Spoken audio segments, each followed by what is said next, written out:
la inafectación, ¿no? Sobre la exoneración, sobre los beneficios y sobre los incentivos tributarios, ¿no? Y hemos hecho algunas comparaciones y luego vimos casitos, ¿no? Ley del impuesto general a las ventas, que siempre se juega bastante con eso, y algunos ejemplos de la ley de tributación municipal. Luego hicimos una breve presentación de la aplicación de la norma tributaria en el tiempo. Y yo les decía, ahí vamos a conversar no solamente de la Constitución, ¿no? Artículo 103, artículo 109, artículo 51, sino también en aplicación de la norma tributaria en el tiempo, si no me equivoco, norma 10, vamos a ver si estoy en lo correcto, norma 10 del título preliminar del Código Tributario, vigencia de las normas tributarias, ¿no? Y otro tema que vamos a ver el día de hoy es el famoso cómputo de plazos, ¿no? Está regulada en la norma 12 del título preliminar del Código Tributario. En relación a la aplicación de la norma tributaria en el tiempo, decíamos, ¿no? Nos regimos nosotros por el principio de la, ¿de qué, señores? De la, ¿cuál es la regla general?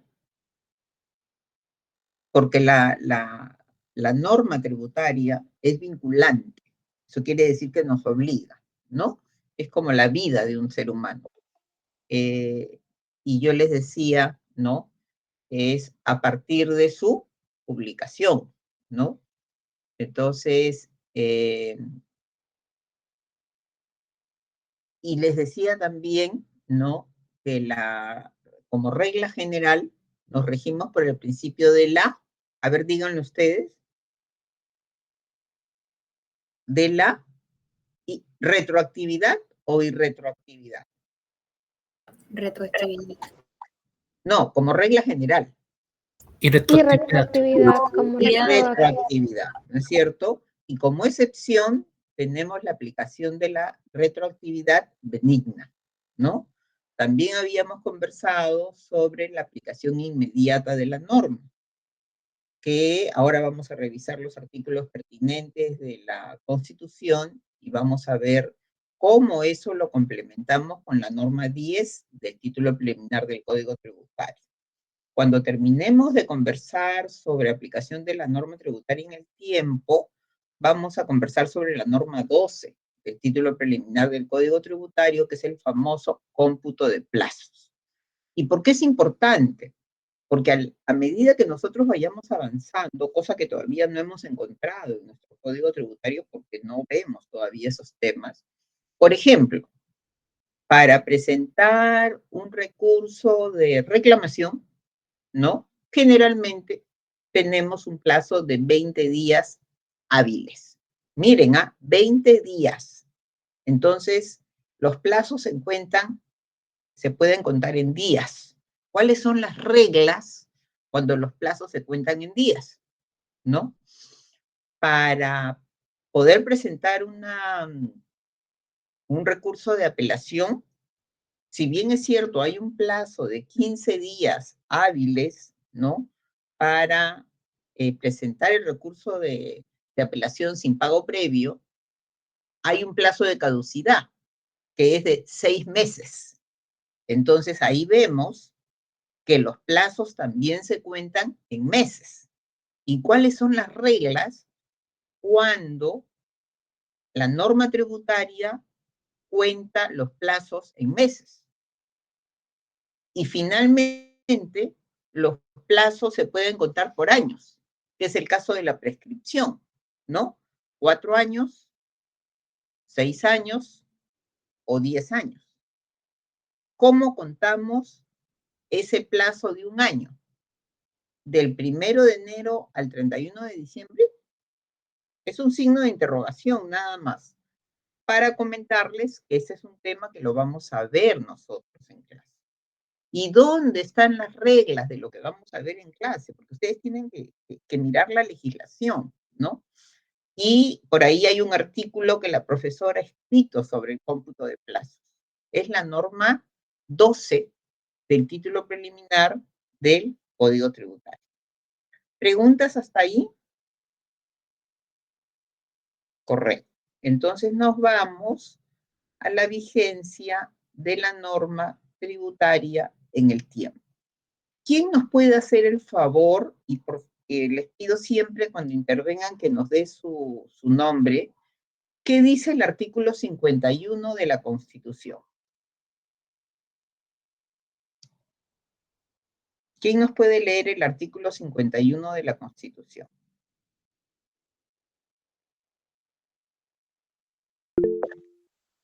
Ya, profesora. Sí, me das con su nombre y lo leen, ¿ya? Sharon Salinas, Perfecto. artículo 51. Uh-huh. La Constitución prevalece sobre Creo que no te toda escuchamos. norma legal. La ¿Ya? ley sobre las normas de inferior jerarquía. ¿No me escuchas, profesora? No. A ver, tus compañeros si te están escuchando.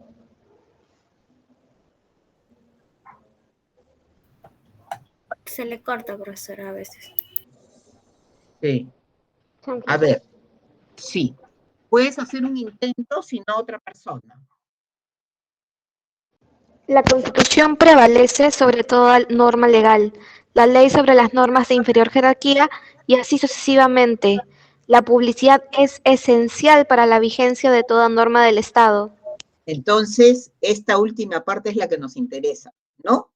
El artículo 51 de la Constitución está señalando como un principio, ojo, como un principio, para que la norma entre en vigencia, que sea ¿qué? Publicada. Es un requisito indispensable, ¿sí? Para que la norma nos vincule, ¿no? Un sistema tributario en general, un sistema legal, ¿no? Está compuesto por normas. Entonces la pregunta es, hay normas que son de obligatorio cumplimiento, es decir, que nos vinculan. Y hay normas que estuvieron vigentes, pero fueron derogadas, ¿no? Entonces, las normas derogadas ya no nos vinculan.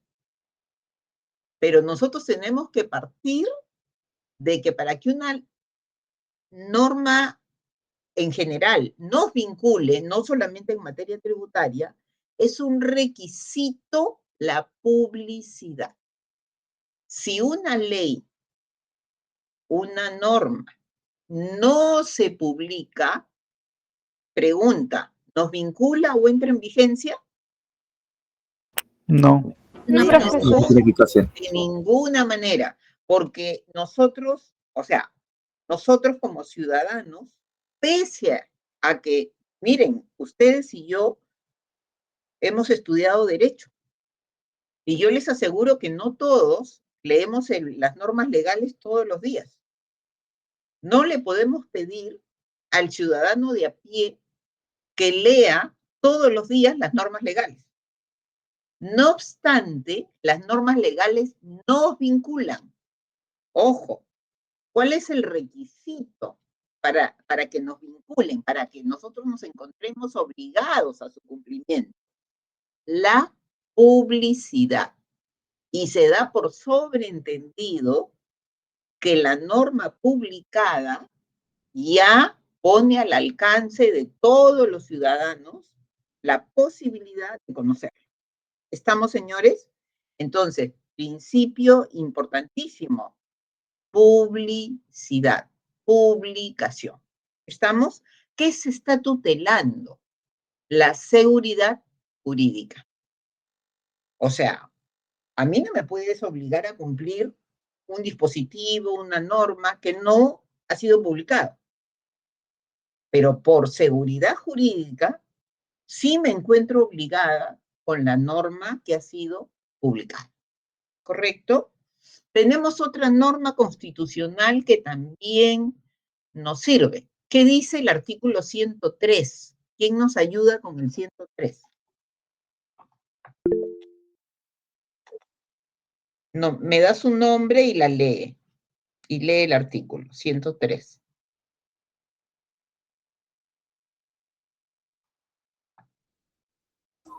Buenas noches, doctora. ¿Podría leerlo? Por supuesto, tú eres Yuseli López. Yuseli, muchas gracias.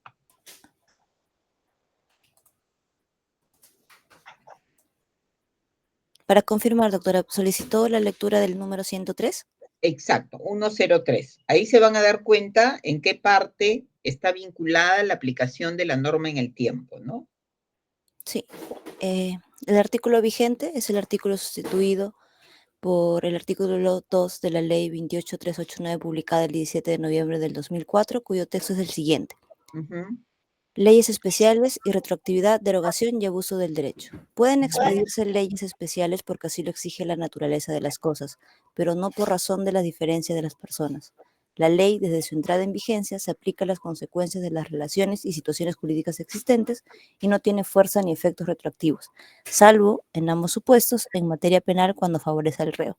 La ley se deroga solo por otra ley. También queda sin efecto por sentencia que declara su inconstitucionalidad. La Constitución no ampara el abuso del derecho. Gracias. ¿Qué nos está diciendo este artículo? Recreémoslo. ¿Qué nos está diciendo para los efectos de la aplicación de la norma en el tiempo? Y obviamente de la norma tributaria, ¿no? El principio de irretroactividad, ¿no es cierto? ¿Sí? ¿Estamos? La ley... Sí, profesora. Sí, la ley desde su entrada en vigencia se aplica a las consecuencias, a las relaciones y situaciones jurídicas existentes. Ojo, ¿teoría de los hechos cumplidos o teoría de los derechos adquiridos? Pregunta para ustedes. Y dice algo más, ¿no? Salvo en materia penal.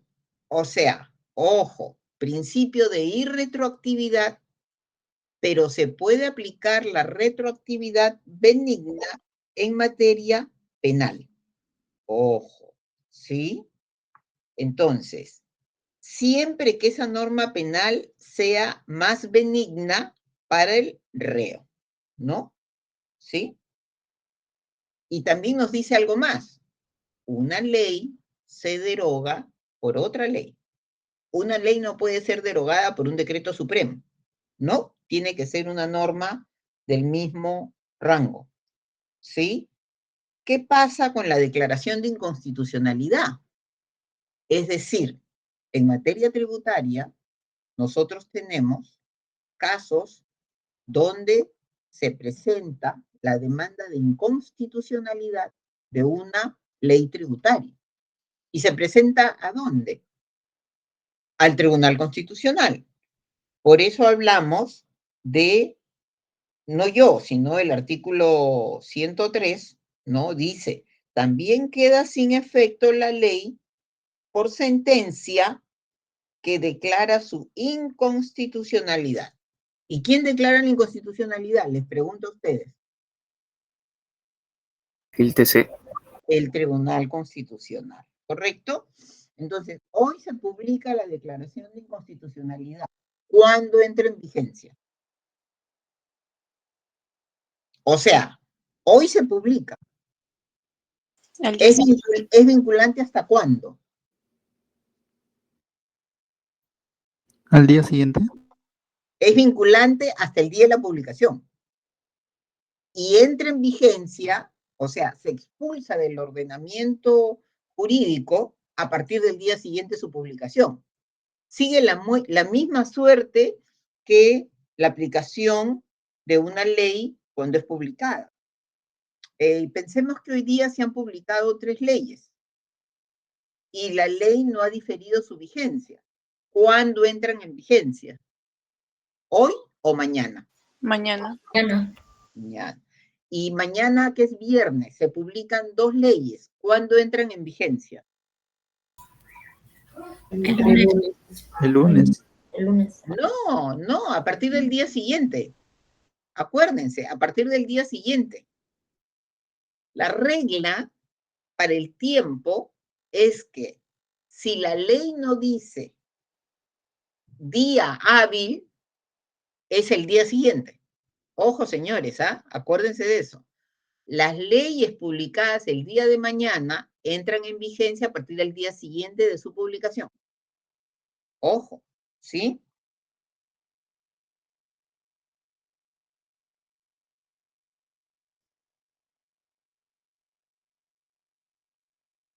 ¿Estamos, señores? ¿Preguntas hasta ahí?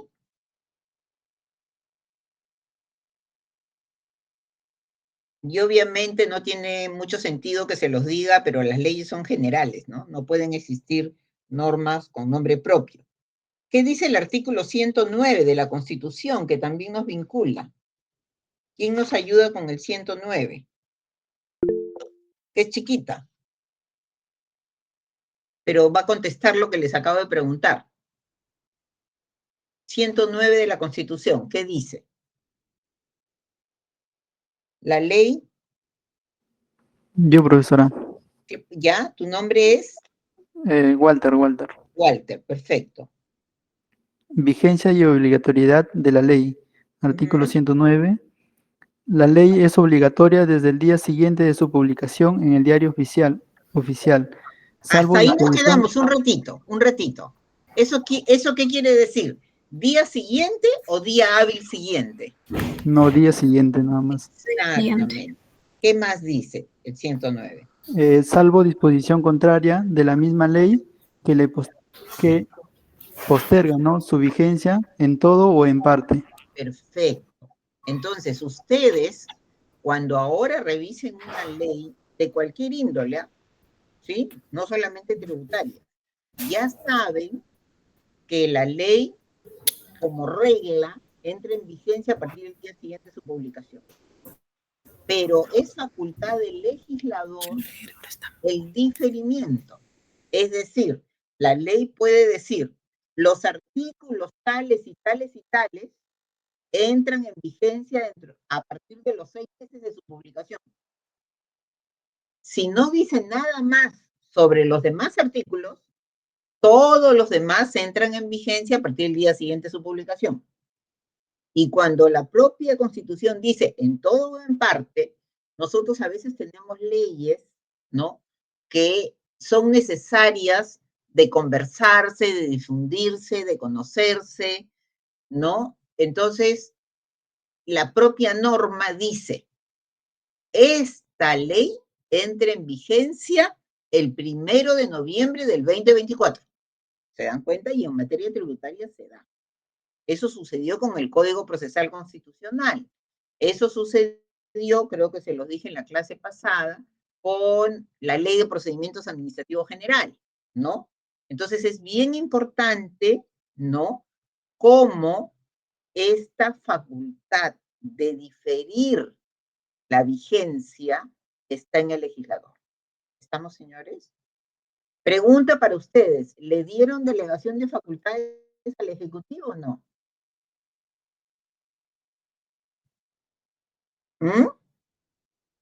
¿Le dieron facultades al Ejecutivo para que legisle, facultades legislativas? ¿Delegación de facultades o no le dieron? No, no le dieron. Ojo, eso lo saben por los medios de comunicación, ¿sí? Y entonces decíamos en la clase pasada que estas normas, ya hablamos del tema tributario, obviamente, siempre van a tener límites en cuanto a su vinculación, que se conoce como su obligatoriedad. ¿Por qué? Porque hay límite temporal, ¿no? Hay un momento de entrada en vigencia, hay un momento de derogación de la norma, hay un momento de cesación o de declaración de inconstitucionalidad. Eso es bien importante que nosotros, me refiero a ustedes y yo, tenemos que manejarlo con mucha soltura, con mucha solvencia, ¿no? Y decíamos en la clase pasada que hay estos famosos 3 métodos de aplicación de la norma.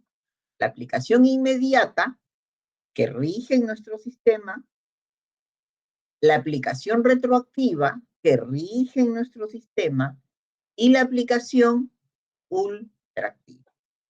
Lo que acabamos de leer, artículo 51, artículo 103, artículo 109, nos dice, ¿no?, que la regla general es el principio de irretroactividad.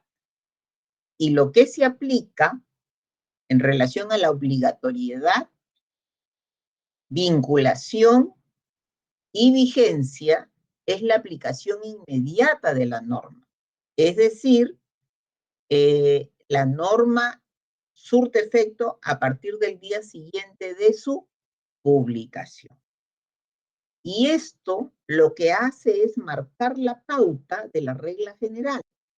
El principio jurídico es la irretroactividad, porque las normas rigen hacia el futuro, no rigen hacia el pasado.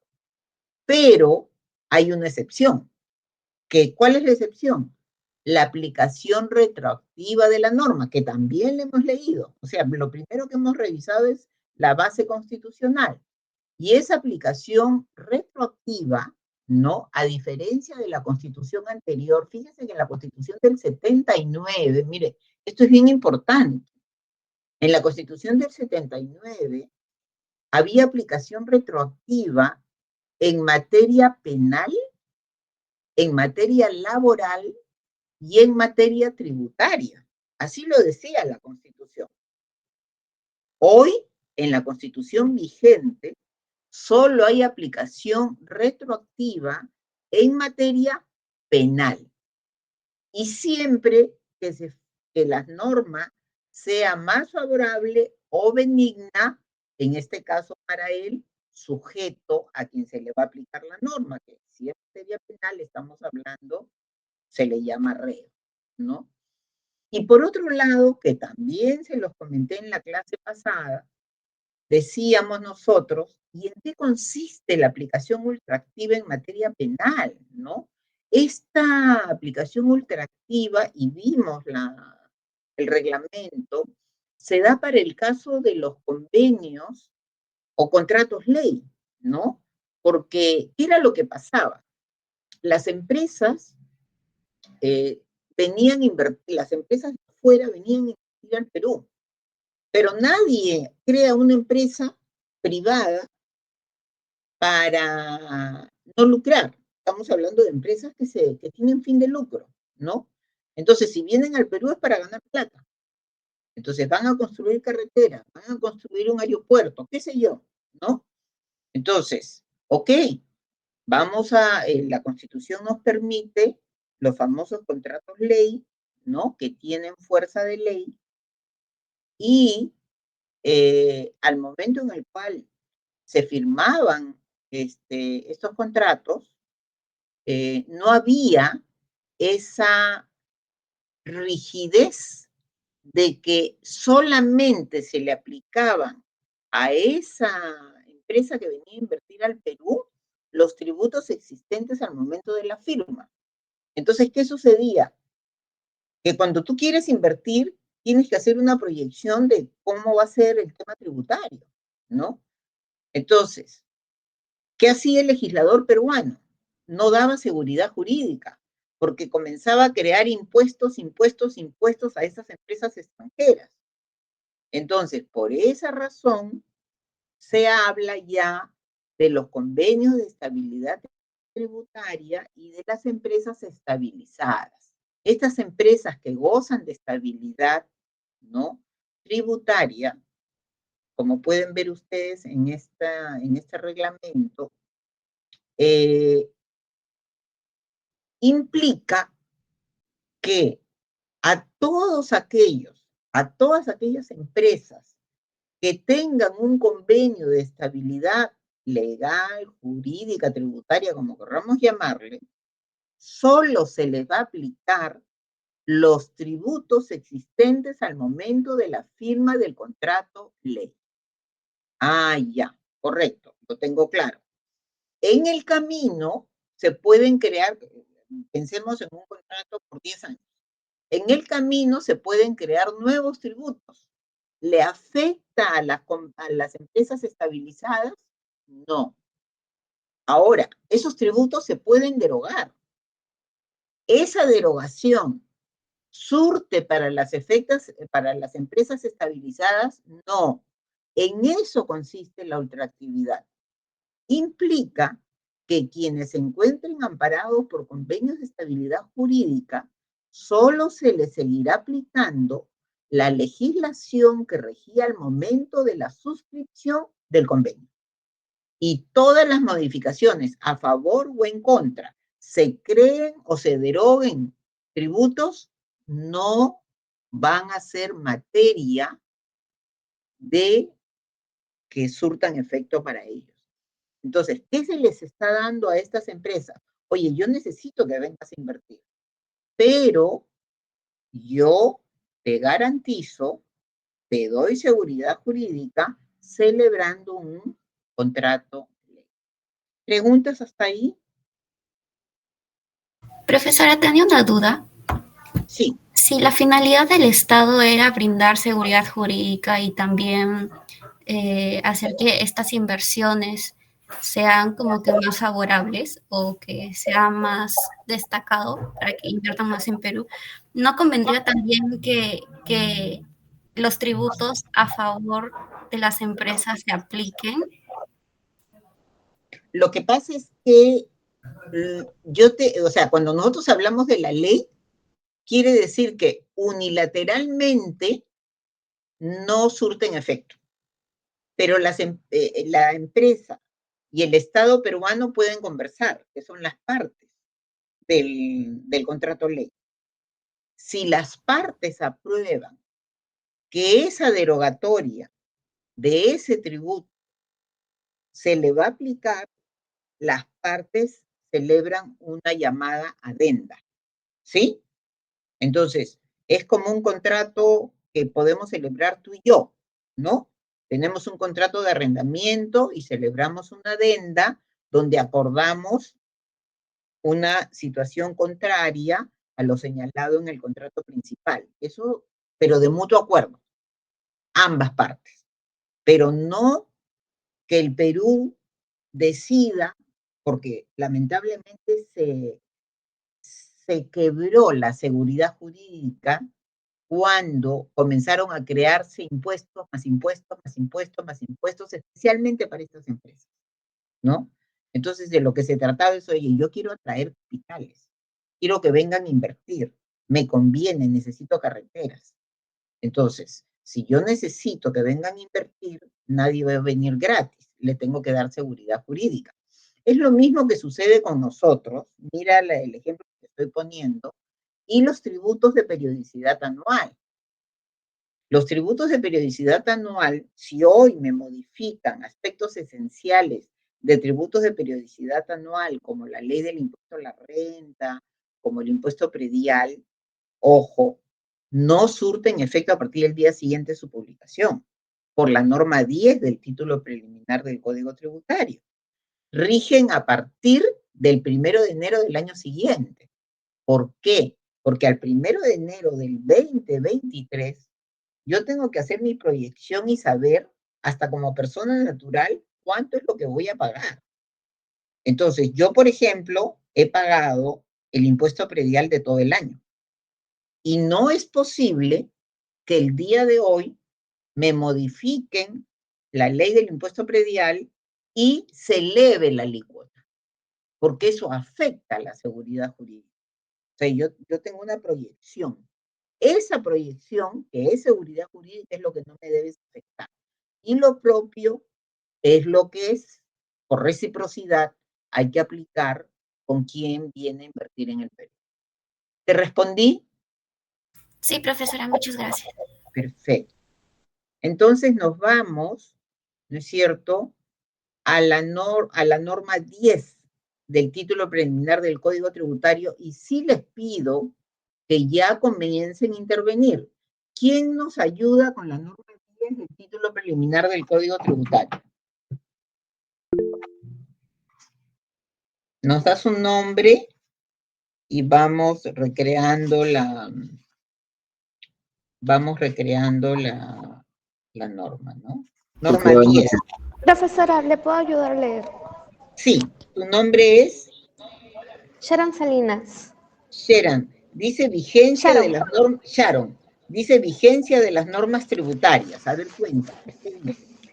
Las leyes tributarias rigen desde el día siguiente de su publicación en el Diario Oficial, salvo disposición contraria de la misma ley que posterga su vigencia en todo o en parte. Hasta ahí, Sharon. Hasta ahí.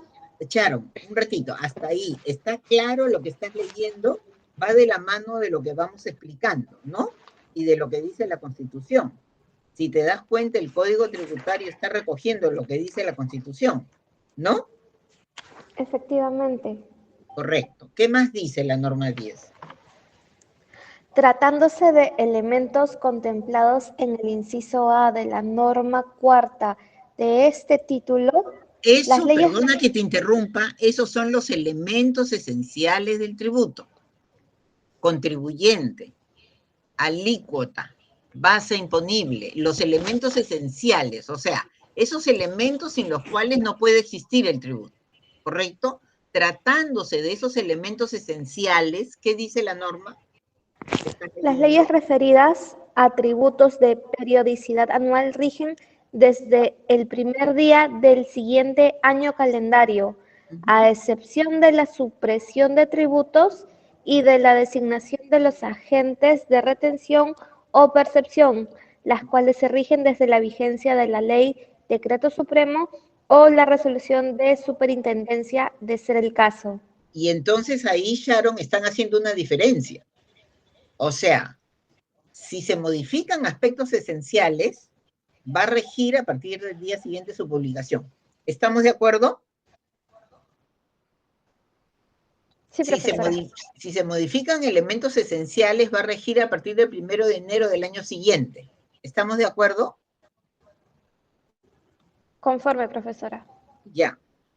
¿Qué pasa si se deroga mañana el impuesto predial? Que es un tributo de periodicidad anual.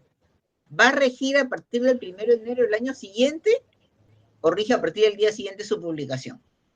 Tú acabas de leerlo. A ver, vuelve a leer esa partecita. Salvo la supresión de tributos. ¿No? Efectivamente, a excepción de la supresión de tributos. ¿Qué es la derogación? Si un impuesto de periodicidad anual es derogado, esa derogatoria surte efecto a partir del 1 de enero del año siguiente o a partir del día siguiente. A partir del día siguiente o de la vigencia de la ley. O a partir de lo que diga el legislador en la ley, ¿no es cierto? Yo les aseguro, esto es un laboratorio, yo les aseguro que si se derogaría el impuesto predial, la propia ley diría, ojo, diría que esta ley surte efecto a partir del 1 de enero, o sea, difiere la vigencia, porque se puede diferir la vigencia. Esta ley va a entrar en vigencia a partir del 1 de enero del 2025. Y ustedes me preguntarán, Carmen, ¿pero por qué? Porque hay muchas personas como yo que hemos pagado todo el año. ¿Qué tendría que suceder con eso? Tendría que devolverme, ¿no? Y la municipalidad ya se lo gastó. ¿Me están siguiendo, no, señores? ¿Qué más dice? ¿Qué más dice? Ahora te habla de aspectos no esenciales, agente de retención y agente de protección. Para que un tributo sea aplicable, no necesitamos necesariamente un agente de retención o percepción. Es decir, no es un elemento esencial. Por eso dice, con excepción de los agentes de retención o percepción.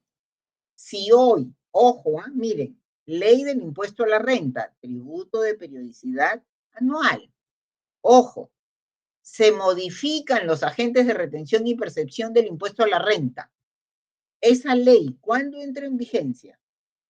¿A partir del 1 de enero del próximo año o a partir del día siguiente de su publicación?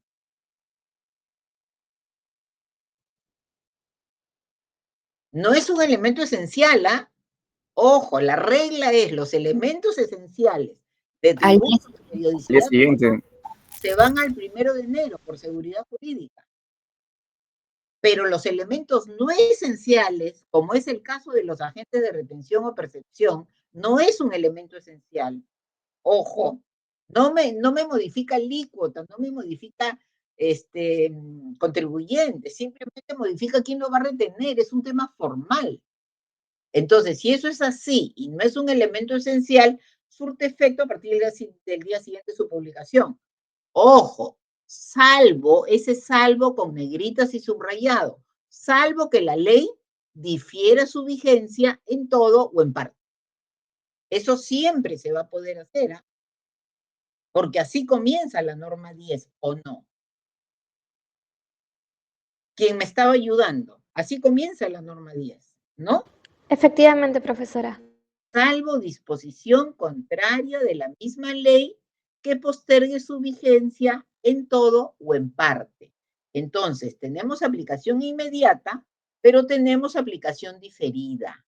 Y la aplicación diferida es una facultad ¿de quién? Del legislador. ¿Algo más que nos diga la norma 10? Sí, los reglamentos rigen desde la entrada en vigencia de la ley reglamentaria. Ya, Cuando se promulgan, ya. Los reglamentos entran en vigencia a partir de la vigencia de la norma reglamentada. ¿Qué quiere decir ahí el legislador? Se ha puesto en un supuesto bien raro, que primero se publique el reglamento y que luego se publique la ley. Ojo, señores, ¿ah?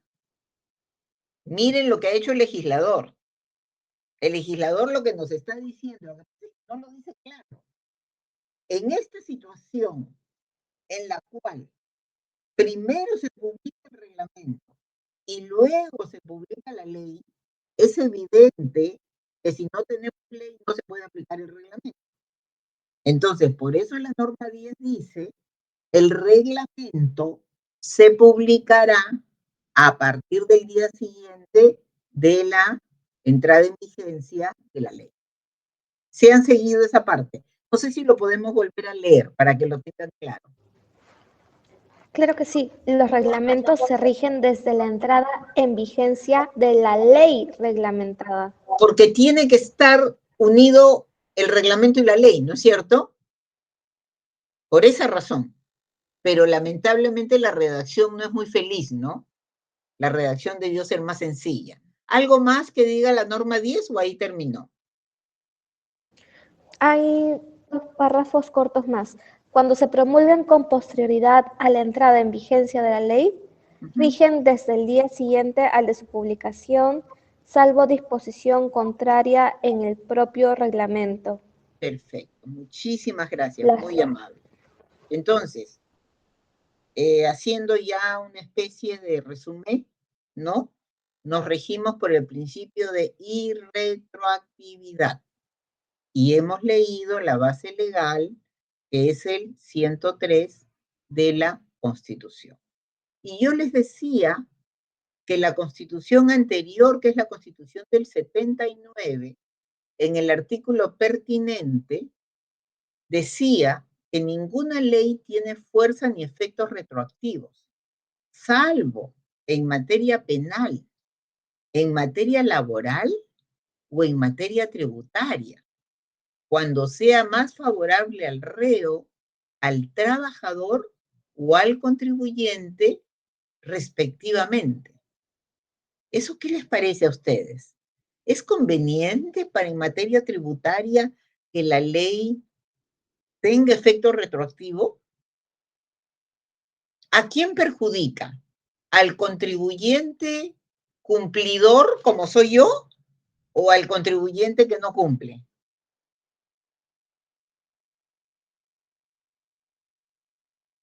Si ustedes tienen el 187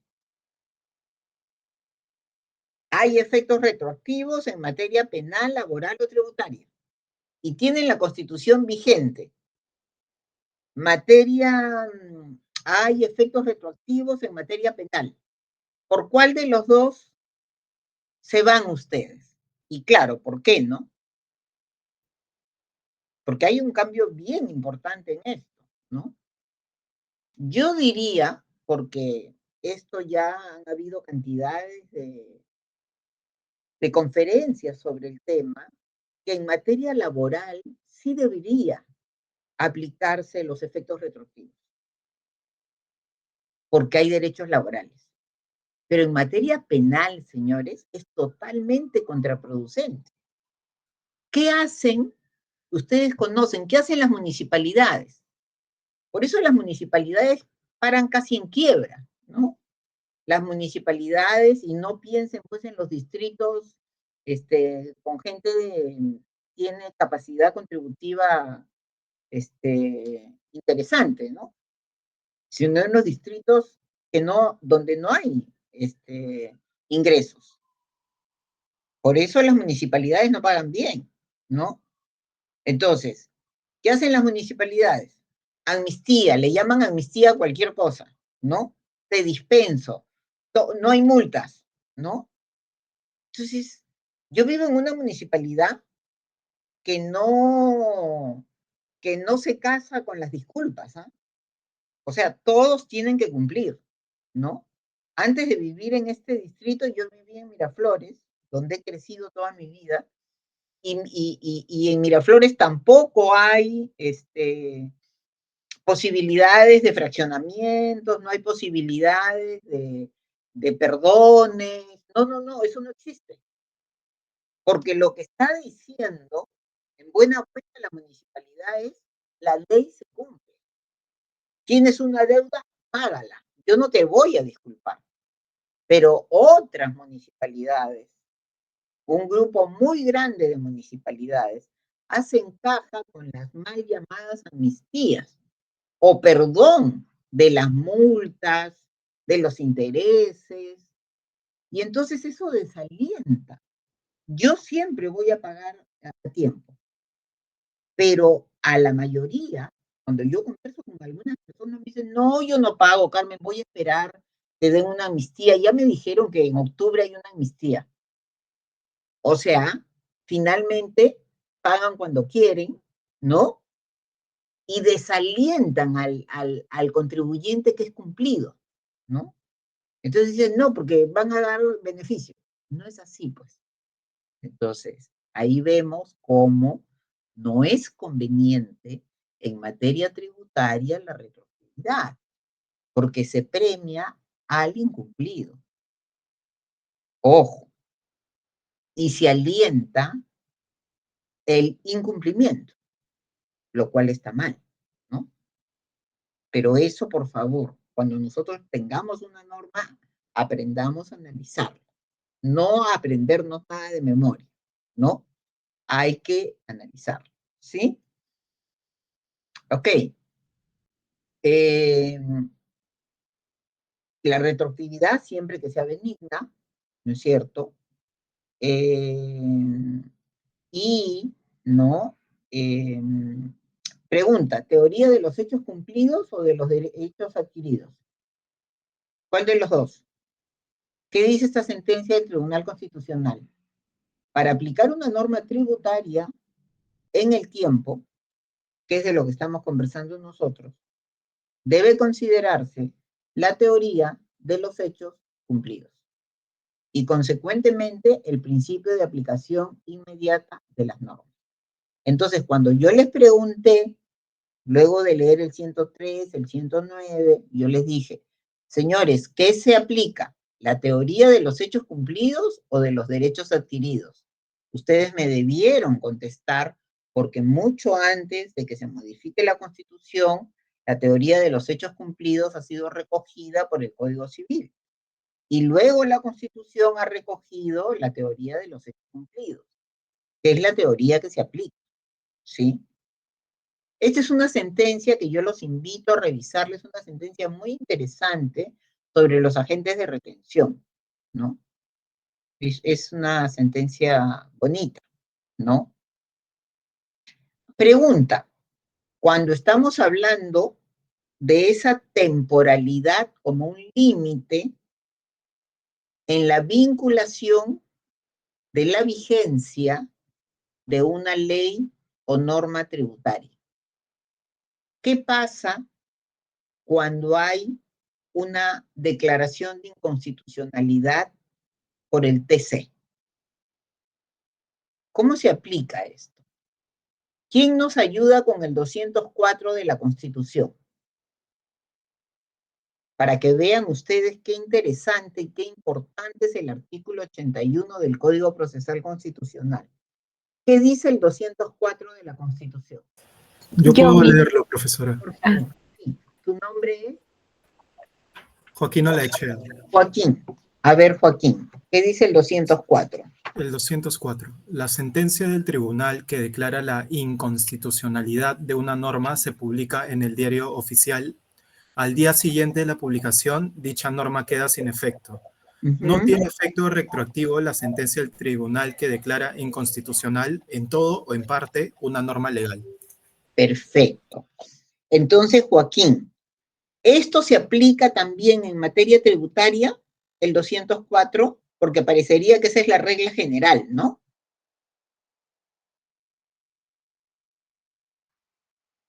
Y lo dice claramente, la sentencia del TC que declara inconstitucional una norma se tiene que publicar en el Diario Oficial del Peruano. Y es expulsada del ordenamiento jurídico al día siguiente de la publicación. ¿Ok? Al día siguiente, como consecuencia de que es expulsada, esa norma declarada inconstitucional queda sin efecto, al ya no formar parte del sistema tributario, del sistema legal tributario, diremos así, ¿no? Pero vayamos al segundo párrafo del 204. No tiene efecto retroactivo la sentencia del tribunal que declara inconstitucional en todo o en parte una norma legal. Entonces ahí viene mi pregunta. El 204, señores, lo tenemos que leer y lo tenemos que concordar con el artículo 81 del Código Procesal Constitucional.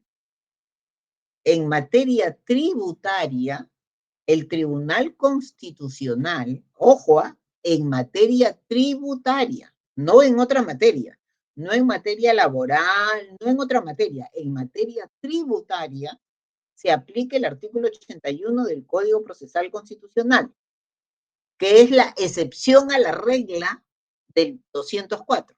El 204, que es el artículo que ha leído su compañero, es la regla general. La excepción es la declaración de inconstitucionalidad de normas de naturaleza tributaria. ¿Quién nos puede leer el artículo 81 del Código Procesal Constitucional? Y yo, profesora. Por favor. Sí. Artículo 81, cosa juzgada. Las sentencias del Tribunal Constitucional en los procesos de inconstitucionalidad y las recaídas en los procesos de acción popular que queden firmes tienen autoridad de cosa juzgada, por lo que vinculan a todos los poderes públicos y producen efectos generales desde el día siguiente a la fecha de su publicación. Tiene la misma autoridad el auto que declara la prescripción de la pretensión en el caso previsto en el artículo 86. La declaratoria de inconstitucionalidad o ilegalidad de una norma impugnada por vicios formales no obsta para que ésta sea demandada ulteriormente por razones de fondo, siempre que se interponga dentro del plazo señalado en el presente código. Entonces me estoy equivocando yo, no es el 81. A ver. Es el 80, doctora. Ah, perdón, es el 80, sí. Ahí, por favor, corrijan en la PPT, es el 80. ¿Podemos leer el 80 si fueras tan amable? Claro. Artículo 80. Efectos de la sentencia fundada. Ya. Las sentencias fundadas recaídas en el proceso de inconstitucionalidad dejan sin efecto las normas sobre las cuales se pronuncian. Tienen alcances generales y carecen de efectos retroactivos. se publican íntegramente en el Diario Oficial El Peruano y producen efectos desde el día siguiente de su publicación. Cuando se declare la inconstitucionalidad de normas tributarias por violación del artículo 74 de la Constitución. Ahí nos quedamos un segundito. Entonces, esta es la excepción a la regla del 204. ¿No es cierto? Porque el 204 lo que nos dice es la declaración de inconstitucionalidad surte efecto a partir del día siguiente de su publicación y no tiene efecto retroactivo. ¿No es cierto? Esa es la regla general. ¿Cuál es la excepción? Cuando se declare la inconstitucionalidad, tú continúas. Del artículo 74. De normas tributarias por violación del artículo 74, ¿no? Ya, ¿cuál es la obligación del Tribunal Constitucional? Dice, el tribunal debe determinar de manera expresa en la sentencia los efectos de su decisión en el tiempo.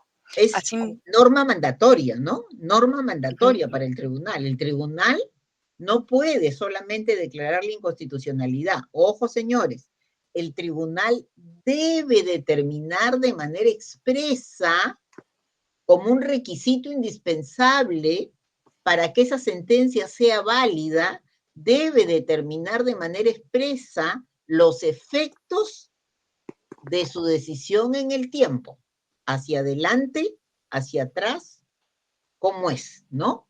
¿Lo leemos, por favor? Claro.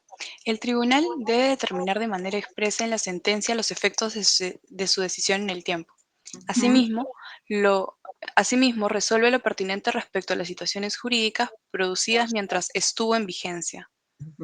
Las sentencias fundadas recaídas en el proceso de acción popular podrán determinar la nulidad con efecto retroactivo de las normas impugnadas. En tal supuesto, la sentencia determinará sus alcances en el tiempo. Tienen efectos generales y se publican en el Diario Oficial El Peruano. Muchísimas gracias. Entonces, aquí me rectifico porque justo hace 3 días me trajeron mi último Código Procesal Constitucional y efectivamente la regla general es el 204 de la Constitución y la excepción está en el artículo 80 del Código Procesal Constitucional. Cuando el Tribunal Constitucional declare la inconstitucionalidad en todo o en parte, en la forma o en el fondo, de una norma que violenta el artículo 74 de la Constitución, eso quiere decir materia tributaria, tiene el deber de señalar de manera expresa en la sentencia los efectos de su decisión en el tiempo. ¿Eso qué quiere decir? Que el tribunal tiene que decir, esta sentencia surtirá efecto a partir del día siguiente de su publicación, con lo cual no le da efecto retroactivo. El tribunal puede, y lo ha hecho, ha declarado de manera expresa retroactividad en materia tributaria, ¿no? Para el impuesto adicional, para el anticipo adicional del impuesto a la renta, señaló, esta sentencia surte efecto al momento de la dación de la norma declarada inconstitucional, o sea, retrotrae los efectos al momento de la dación de la norma que se declara inconstitucional. ¿Eso qué significa? Retroactividad. Entonces, nuevamente, el 204 es la regla general y el 80 del Código Procesal Constitucional, ¿sí? Que tiene como base constitucional el último párrafo del artículo 74 de la Constitución, indica que cuando se declare inconstitucional una norma tributaria por violación del 74, que nosotros ya sabemos que regula materia tributaria, el tribunal tiene el deber de declarar los efectos de su decisión en el tiempo. Puede ser hacia adelante como puede ser retroactiva. Eso quiero, por favor, que les quede claro. Ahí, ¿alguna pregunta? Eso quiere decir que está claro, claro, claro. Así lo entiendo yo, ¿no? Está claro, claro, claro. ¿Estamos, señores? Artículo 80, eso lo tengo que modificar con algo. Sí, doctora. Ya, perfecto. Y entonces, y luego, un poco ya estamos resumiendo, ¿no? Lo que leyó su compañera de la norma 10 del título preliminar del Código Tributario, ¿no? Cuando se trata de elementos esenciales del tributo que están regulados en el inciso A de la norma 4 del Código Tributario y se trate de tributos de periodicidad anual, las normas que regulen, que modifiquen aspectos esenciales, por regla general, rigen a partir del día, del primer día del año siguiente. ¿Por qué? Porque nos tienen que dar a nosotros seguridad jurídica. ¿Y cuáles son las excepciones?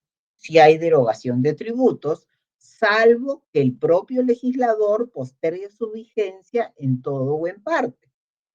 O cuando se regulen elementos no esenciales del tributo, como es el caso de los agentes de retención y percepción. Un agente de retención y percepción, ¿es indispensable para la existencia de un tributo? No, no, pero un contribuyente sí. La alícuota conocida como tasa, sí. La base imponible, sí. Son elementos esenciales. Es decir, ¿cómo voy a regular un tributo si no he señalado cuál es la base imponible? O sea, ¿sobre qué voy a afectar? ¿Cómo voy a regular un tributo o va a entrar en vigencia si no he señalado la alícuota? O sea, ¿cómo va a entrar en vigencia una ley de naturaleza tributaria si no he señalado quién es el contribuyente afectado? O sea, esos son elementos esenciales. Entonces, los elementos no esenciales sí pueden entrar en vigencia a partir del día siguiente de su publicación, pero siempre acuérdense de lo que vengo repitiendo. Salvo que el legislador postergue su vigencia, esa es norma diferida, postergue su vigencia en todo o en parte. ¿Preguntas hasta ahí?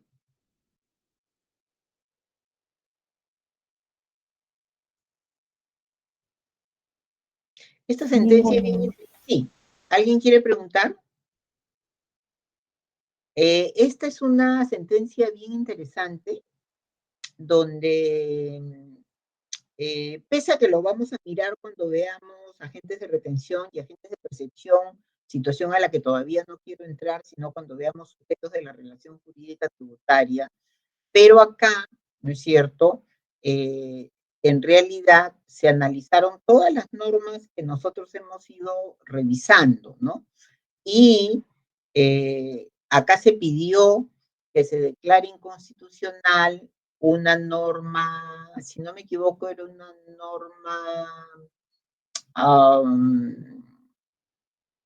ahorita me voy a acordar el nombre de ese dispositivo cuando tienes una sola norma, ¿no? Entonces, lo que había que analizar era si esa norma tenía efecto interpretativo o tenía efecto suspensivo, sustantivo. ¿Es interpretativo? Ah, ya, una norma que interpreta se aplica a partir de la norma que está interpretando, pero una norma que tiene efecto sustantivo no tiene efecto hacia atrás, tiene efecto hacia adelante. Eso es un poco lo que se discutió en esta famosa sentencia del 002, ¿no? Entonces, un poco la eficacia, ¿no? De la norma que podía ir a futuro, ¿no? O iba hacia atrás, pero no por retroactividad, sino porque estoy interpretando.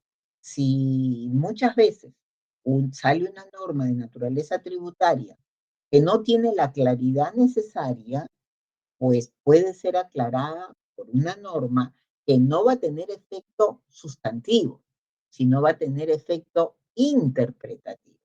Entonces, no hay retroactividad, simplemente se está aclarando qué se quiso decir en la norma, ¿no? De eso un poco trató esta famosa sentencia, la famosa 002, ¿no?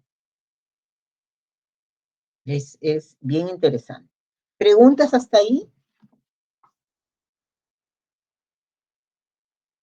Entonces, nos vamos a ver, ¿no? el cómputo de plazos. ¿Qué dice la norma 12? No sé si alguien quiere intervenir, quiere explicarnos la norma 12 para tener 20 en el control de lectura. ¿No hay? Yo creo que sí, ya. ¿Perdón? Sí, el cómputo de plazos, ¿verdad? Sí. Es acerca del título preliminar. Ese comenta lo siguiente. Para efecto de los plazos establecidos en las normas tributarias, deberá considerarse lo siguiente. A.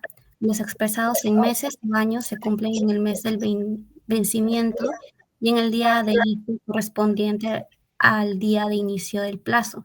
Si en el mes de vencimiento falta tal día, el plazo se cumple el último día de dicho mes. B. Los plazos expresados en días se entenderán referidos a días hábiles. En todos los casos, los términos o plazos que vencieran en día hábil para la administración se entenderán prorrogados hasta el primer día hábil siguiente. En aquellos casos en el que el día de vencimiento sea medio día laborable, se considerará inhábil. Septiembre, octubre, noviembre, diciembre, enero, febrero. Ok. Si un plazo lo comienzas a contar el 30 de septiembre, ¿no? El 30 de septiembre, y tienes 6 meses para presentar un recurso de apelación, ¿cuándo vence? Si el plazo se comienza a contar el 30 de septiembre. ¿Y cuántos meses tenemos? 6, ¿no? 6. ¿Cuándo vence? Es para todos, no solamente para ti. ¿Cuándo vence? ¿En marzo? El 30 de marzo sería, doctora. 30 de marzo. Me he equivocado. El 30 de agosto. Me he equivocado. 30 de agosto. Saqué mal mi cálculo. En ese caso sería supuestamente el 30 de febrero, ¿no? Pero febrero no tiene 30, entonces se pasa el último día de ese mes, que sería el 29. No, en caso sea bisiesto y en caso no, sea 28 de febrero. O sea, si el último día hábil de febrero, ¿no? Es 28, vence el 28, ¿no es cierto? Claro, eso es lo que dice la norma. Si el último día es 29, vencería el 29, ¿no es cierto? Porque estamos aplicando las reglas que te señalan la norma 12. ¿No es cierto? Sí, claro. ¿Sí? Ya, ok. Nosotros tenemos, ¿no? 15 días, tenemos 20 días para presentar un recurso de reclamación. ¿Sí? Y nos han notificado el día de ayer. Si nos han notificado el día de ayer, esa notificación surte efecto el día de hoy. ¿No es cierto? ¿Sí? Sí, doctora. Ya. ¿Cuándo se vencen los 20 días?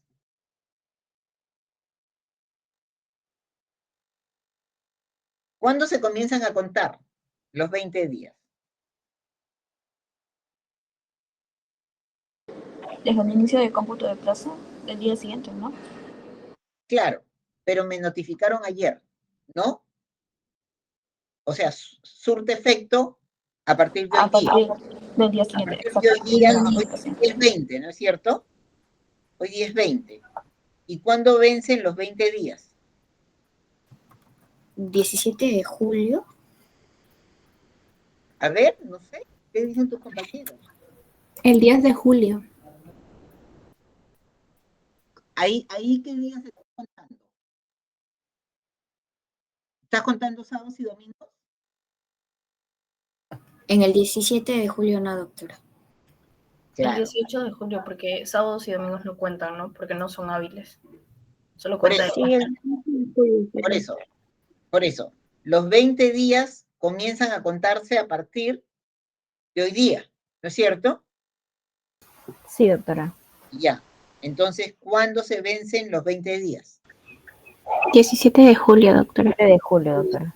¿Están todos de acuerdo? Sí, doctora. ¿Sí? Ya. No, ¿no es el 18? A ver, voy a traer mi calendario. Es el 18 de julio. Porque ahí siempre que ustedes dan plazos, yo siempre recomiendo lo siguiente, ¿no? A todos los que han sido mis alumnos y que están practicando, están trabajando, siempre conversamos. Entonces yo les digo, cuenta así con los dedos, ¿no? Con los dedos. Y acá no tenemos ningún feriado a la vista, ¿no? Hay uno, pero cae sábado. Así El que no. 29, pero cae sábado.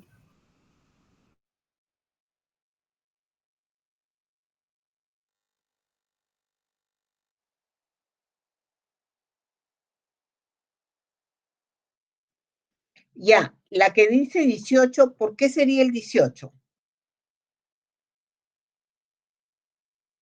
¿Es el 17 o es el 18?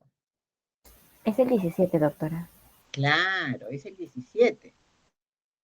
Pero quien dijo 18 de repente nos convence porque es el 18, ¿no?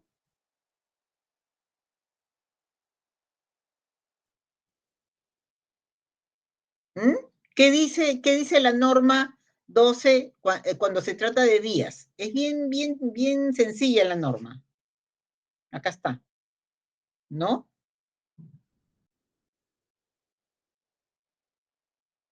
¿Sí? Pero ustedes tienen que ver a partir de cuándo se tiene que contar, ¿no? Me notifican ayer y esa notificación surte efecto a partir del día de hoy. ¿Cuándo comienzas a contar el plazo? ¿El día de hoy o el día de mañana? El día de hoy. El día de hoy.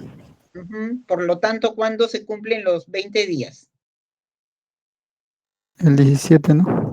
Para mí es el 17, pero de repente alguien me convence que es el 18, ¿no? Yo siempre recomiendo, no esperen el último día, por lo menos 4 días antes. O sea, si se vence el 17, acá tenemos lunes 15, martes 16, miércoles 17. Preséntenlo en la semana del 8 al 12. No lo presenten a última hora. ¿Sí, señores? ¿Qué pasa, no es cierto, si el 17 sería feriado? El primer día hábil siguiente. Sería el siguiente día. Al siguiente día hábil, ¿no? Se prorroga al día hábil siguiente, ¿no es cierto? Que sería el 18, ¿sí? Y acuérdense siempre de esta reglita. Nosotros tenemos dos tipos de feriados, ¿ya? Tenemos los feriados nacionales, como 28 de julio, como Navidad, 1 de mayo. No tengo acá mi cuadrito, tendría que sacarlo, lo tengo en el iPhone. Pero tenemos los feriados declarados por el gobierno, porque se le ocurre al gobernante de turno, ¿no? Esos feriados, ¿son feriados tributarios? Los feriados nacionales son feriados tributarios, ¿ah? Ojo. Pero ¿qué pasa cuando los gobiernos de turno deciden qué feriados tenemos? Que no son feriados nacionales, son feriados decretados por el gobierno. A ver, señores.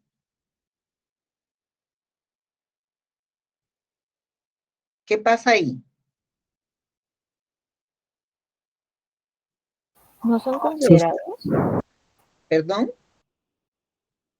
Bueno, creo que no son considerados.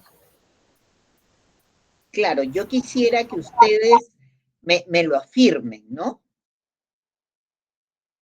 Por la palabra que dice día inhábil. ¿Ah? No son considerados, profesora. Claro. ¿Y por qué no son considerados? ¿Qué ¿Por dice en una normita ahí, siempre en la norma, en la ley?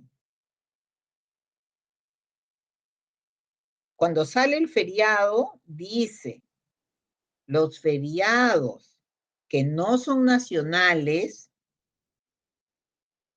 no se consideran para efectos tributarios. Entonces, ese día hay que contarlo de todas maneras como un día hábil. ¿Sí, señores? ¿Me han seguido? Sí, doctora.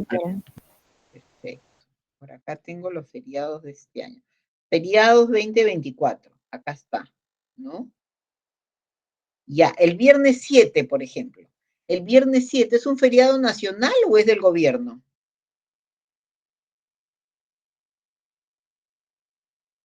Es un feriado nacional.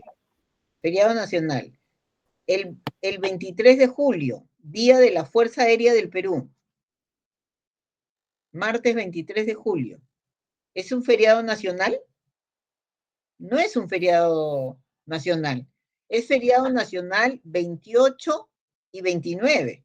O sea, domingo 28 y lunes 29, que es fiestas patrias, ¿no? ¿Sí? Agosto, martes 6, Batalla de Junín. ¿Es feriado nacional? Me queda claro que el viernes 30, Santa Rosa de Lima, el 30 de agosto, es un feriado nacional. Pero el martes 6 de agosto, ¿es feriado nacional?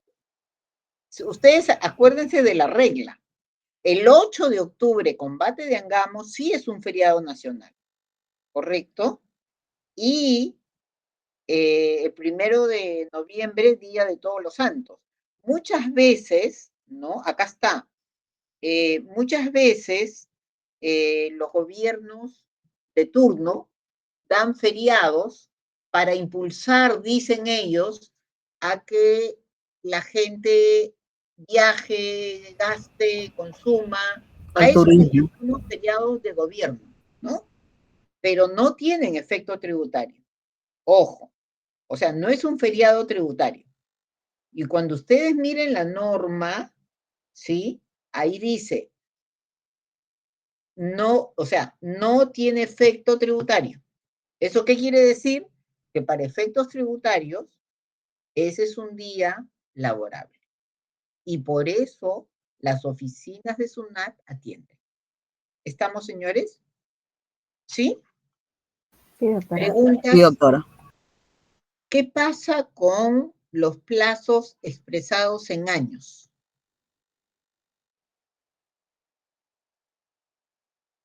Eso es bien interesante. Por ejemplo, la prescripción. 4 años, si yo no he presentado mi declaración determinativa del impuesto a la renta y la administración me puede perseguir por 4 años para ponerme la multa correspondiente. Ojo, ¿ah? ¿Cómo se cuentan esos años?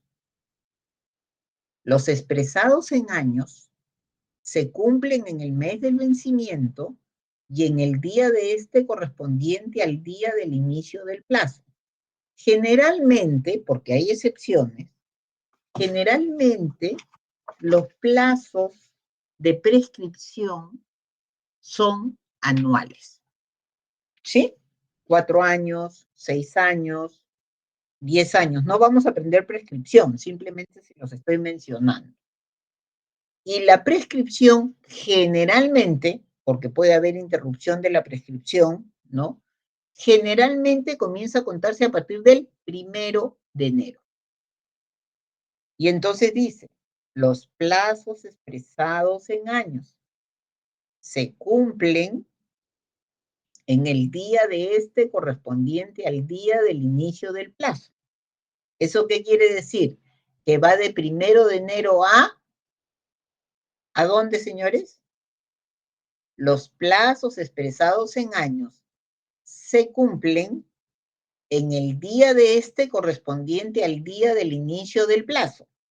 Del 1 de enero al 1 de enero del año. 1 de enero. Exacto. Va del 1 al 1.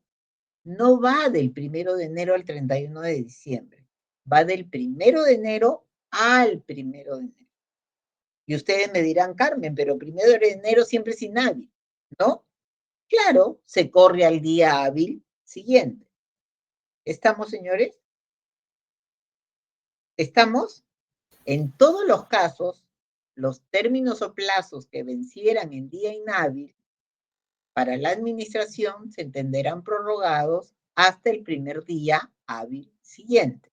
Es decir, no iremos pues al 1 de enero, nos vamos al día hábil siguiente. Ojo, no vamos al 2 de enero, ¿ah? Porque 1 de enero puede ser viernes. 1 de enero es viernes y corre al lunes 3 de enero. Porque, perdón, 2 y 3 4, es lunes domingo. Corre al lunes 4 de enero. ¿Estamos, señores? ¿Estamos? Sí, doctora. Y a veces, ¿no es cierto? Ahora ya no mucho, ¿ah? O sea, ya con ustedes este último párrafo casi no se aplica, porque a veces la administración tributaria, por motivos X, señalaba mediodía feriado para la administración tributaria, porque habían cursos, habían una serie de cosas. Por esa razón se incluyó que en aquellos casos que el día del vencimiento sea mediodía laborable, se considerará inhábil. Está puesto ahí y va a continuar ahí. Ya no hay ninguna intención de sacarlo. Pero hoy ya los mediodías inhábil prácticamente han desaparecido de nuestro sistema. Es todo el día, ¿no? ¿Sí?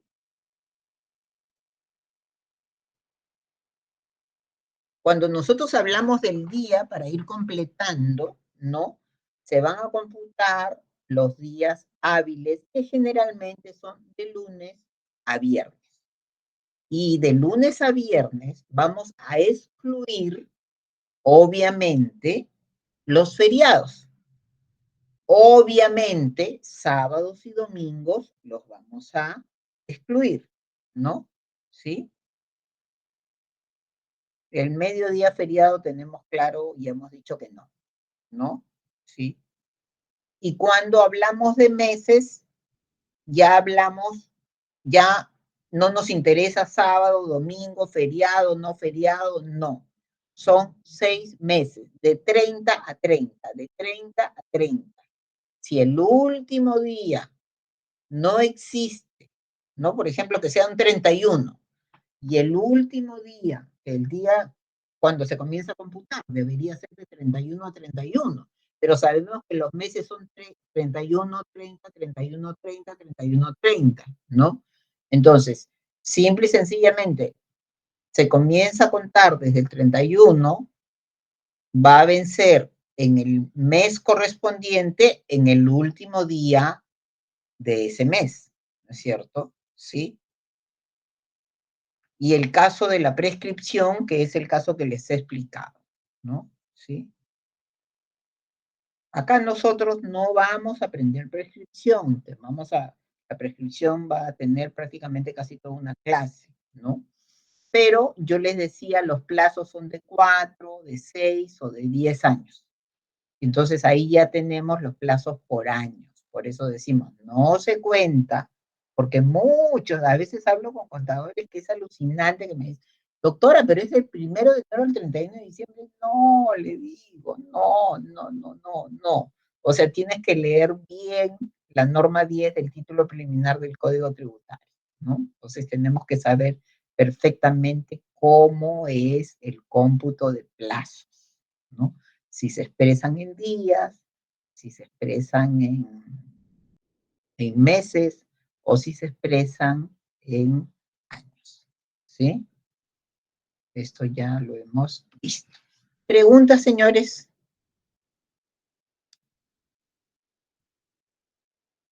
¿Preguntas? A ver, vamos a pasar a temas administrativos. Katy, no sé si me puedes ayudar en anotar. Claro que sí, doctora.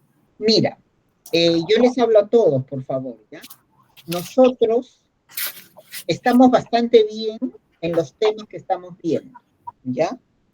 Ahora tenemos clase el próximo jueves, que es 27 de junio.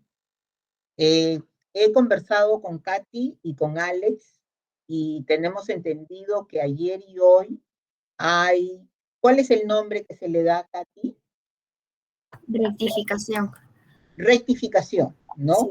Y para no perjudicar a sus compañeros que se están rectificando y que van a venir a nuestro curso, ¿no? Y solamente se va a eliminar un control o práctica calificada, cualquiera que fuera, que sea la nota más baja o que no hayan dado, hemos acordado que el segundo control de lectura se va a tomar el jueves 27 de junio. ¿Correcto, señores? Eso lo vamos anotando, Katy, ¿ya?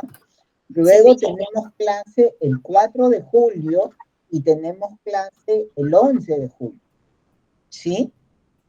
Yo voy a estar de viaje el 18 de julio, Katy, hay que anotarlo, 18 de julio, 25 de julio, entiendo que ya van a estar de vacaciones, el 1 de agosto, que entiendo que van a estar de vacaciones, y el 8 de agosto, que entiendo que van a estar de vacaciones. O sea, prácticamente yo, y luego yo regreso, el 15 de agosto ya estamos en clase, ¿no? Entonces, prácticamente yo no voy a estar en una clase.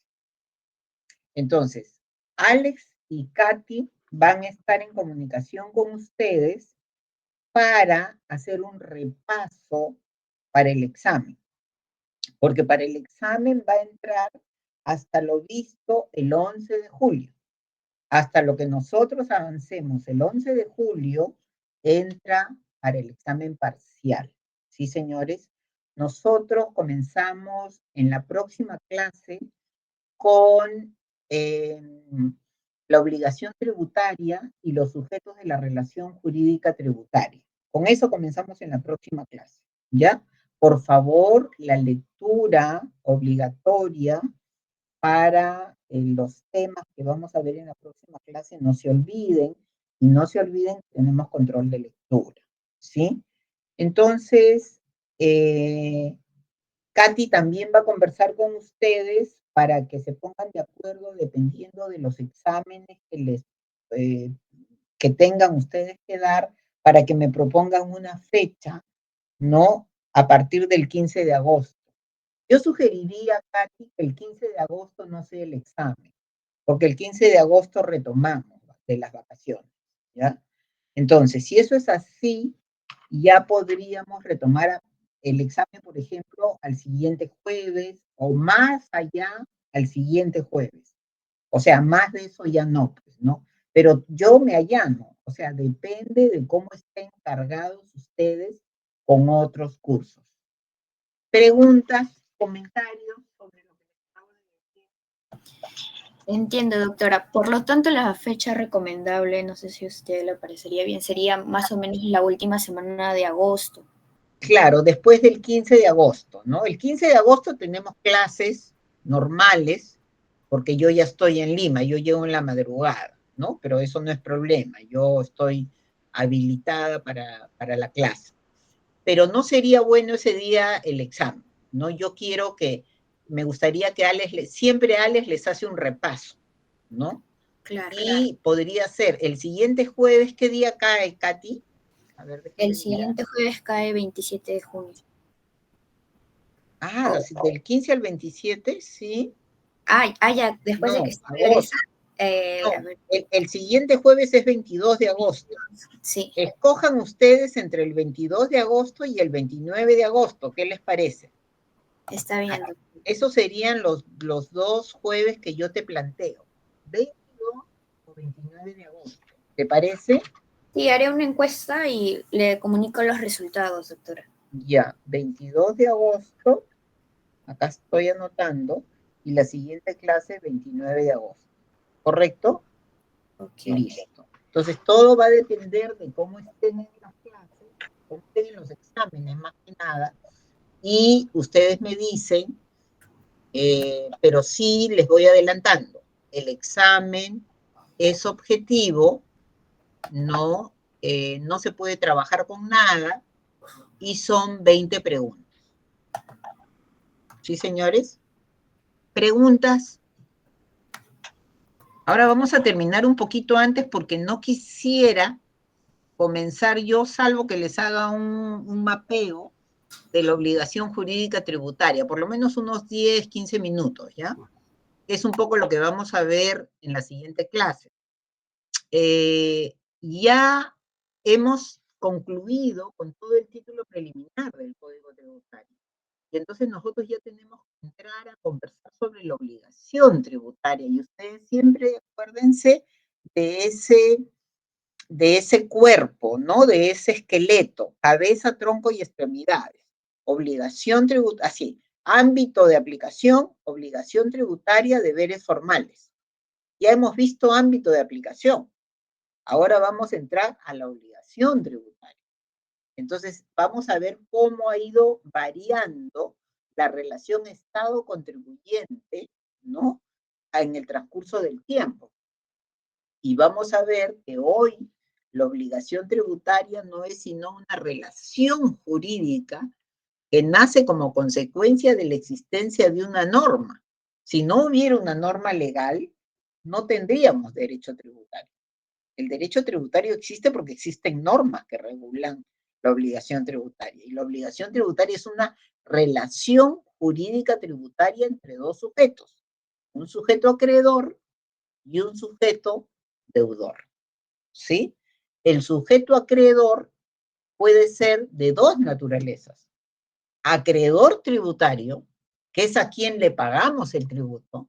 Por eso es que el gran acreedor tributario es SUNAT. Y tenemos el acreedor financiero. El acreedor financiero es aquel sujeto a quien finalmente, vía la ley de presupuesto, se le asignan fondos. Esos fondos son recaudados y luego repartidos como en una torta mediante la ley de presupuesto. Así es como se le asignan recursos a las universidades nacionales. Así se le asignan recursos a la Universidad Nacional Mayor de San Marcos. La Universidad Nacional Mayor de San Marcos es un acreedor financiero, ¿correcto? Pero no es acreedor tributario porque no le pagamos un tributo a la municipalidad, a la Universidad Nacional Mayor de San Marcos. Y de otro lado tenemos acreedor versus deudor. Y ese deudor o sujeto pasivo de la relación jurídica tributaria puede tener dos naturalezas. Puede tener la calidad de contribuyente o puede tener la calidad de responsable. Yo he trabajado con un empleador, ¿no? Y fíjense, ¿no? Que al trabajar para un empleador, y así es como aparece la figura del responsable en el mundo, por el impuesto a la renta, ahí aparece la figura del responsable, lo que es la administración tributaria en general en el mundo, dice, oye, pero mira, acá tenemos una entidad que tiene 5.000 trabajadores, que solo perciben renta de quinta categoría, o los que estamos en planilla, ¿no? Entonces, vamos a hacer que esos 5.000 personas hagan una declaración determinativa del impuesto a la renta, o nos conviene más crear la figura del agente de retención. Ese sujeto, que en este caso es el empleador, y que en cabeza de uno, que es el empleador, yo como administración tributaria me aseguro, porque lo hago responsable solidario con el contribuyente, que del sueldo que le va a pagar o de la remuneración que le va a pagar, retenga el impuesto. Por eso es que en las rentas del trabajo uno no recibe el impuesto. A uno le descuentan el impuesto. ¿Y quién nos descuenta el impuesto? El agente de retención. En rentas del trabajo, por ejemplo, tenemos renta de quinta categoría y renta de cuarta categoría. Renta de quinta categoría, contrato de naturaleza laboral. Renta de cuarta categoría, emites un recibo por honorarios y está regulada por el derecho civil. Pero en ambos casos, quien nos debe pagar nos retiene el porcentaje señalado por la administración tributaria, que es el agente acreedor. Y entonces, todos los meses, ¿no? La ley del impuesto a la renta le llama pago a cuenta. Pero yo no hago el pago a cuenta. En rentas del trabajo nosotros no hacemos el pago a cuenta. Nos lo retienen. Ese es el famoso agente de retención. Entonces, el contribuyente, y nosotros ya podemos, porque ya tenemos esa soltura para poder conversar o hablar sobre el contribuyente es la persona que realiza el hecho imponible, tema que ya hemos estudiado, o la persona respecto de la cual se realiza el hecho imponible. Y vamos a trabajar todo esto con ejemplos, ¿sí? Entonces, tenemos al contribuyente y tenemos al responsable. Hemos definido al contribuyente y el Código Tributario define al contribuyente. En cambio, el responsable es un sujeto que no realiza ningún hecho imponible. No se realiza respecto de él ningún hecho imponible. En el responsable no se califica ni cuantifica la capacidad contributiva del responsable. Él es mi empleador. Lo que tienen que ver es mi capacidad contributiva para ver cuánto es lo que me van a descontar, dependiendo de lo que gane o de lo que me pague, ¿no es cierto? Entonces, miren las grandes diferencias, pero la mayor diferencia es la capacidad contributiva. En el contribuyente se examina la capacidad contributiva. En el responsable, no. Está cumpliendo con un deber de colaboración. Porque si no cumple, es responsable solidario. Y eso es bien importante, que es una figura que también vamos a ver, que también vamos a estudiar.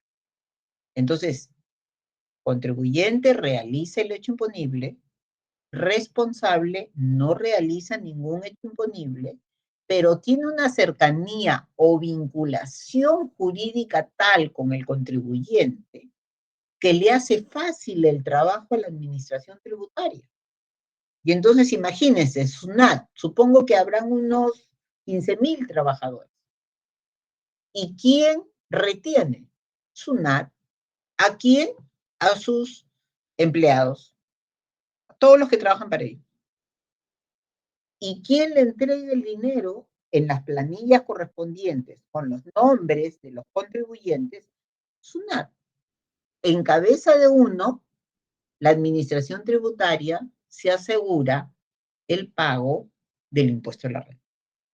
Porque ustedes se dan cuenta que el impuesto a la renta es un tributo de periodicidad anual que nace el 31 de diciembre.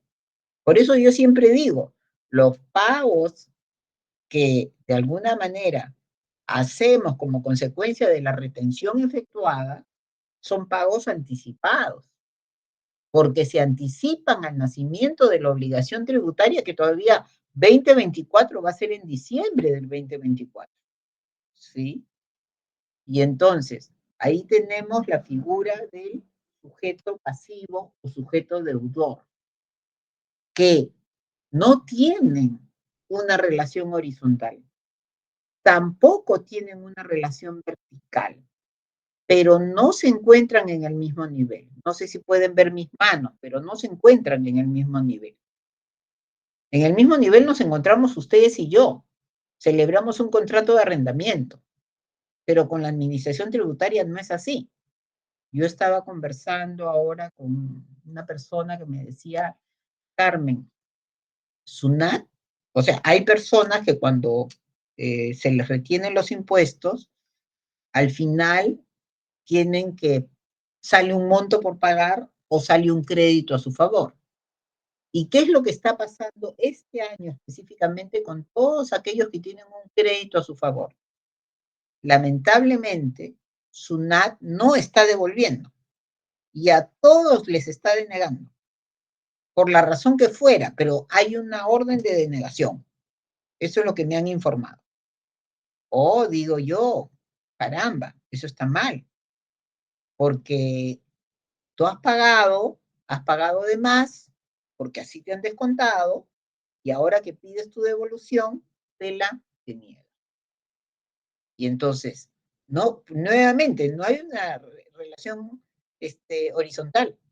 Hay una relación donde la mayoría de fuerza la tiene la administración tributaria, no el contribuyente. Porque claro, ¿qué está buscando la administración tributaria? Lo que está buscando es deniego a todos porque no tengo plata para devolver, que es la realidad. No tengo plata para devolver, ya me la gasté. Y voy a impulsarte para que vayas a una reclamación. Oye, pero si voy a una reclamación, eso dura 9 meses. O sea, es mi dinero. Y tengo que esperar 9 meses para que resuelvas. Entonces, ahí vemos que la relación horizontal no es, ¿no?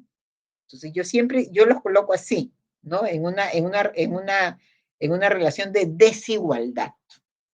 Es una relación de desigualdad.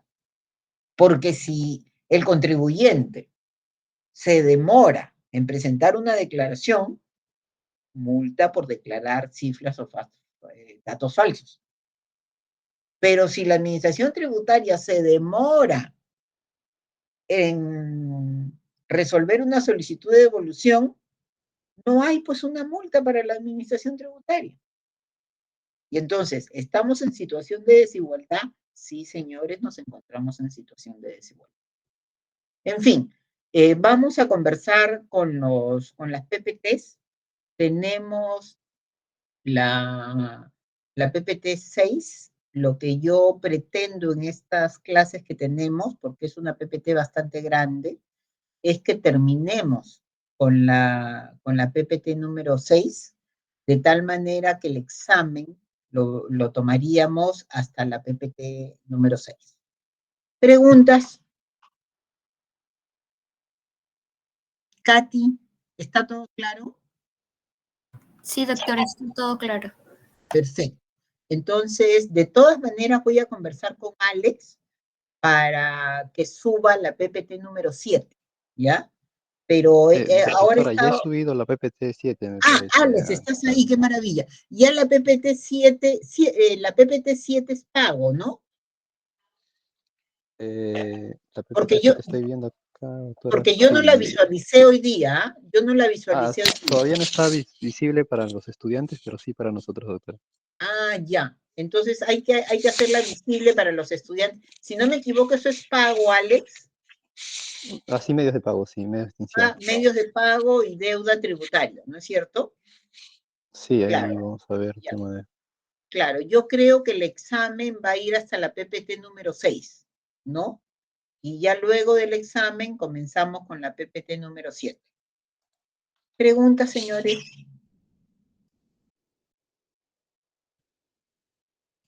Listo. Nos vemos el próximo jueves entonces. Hasta luego, doctora.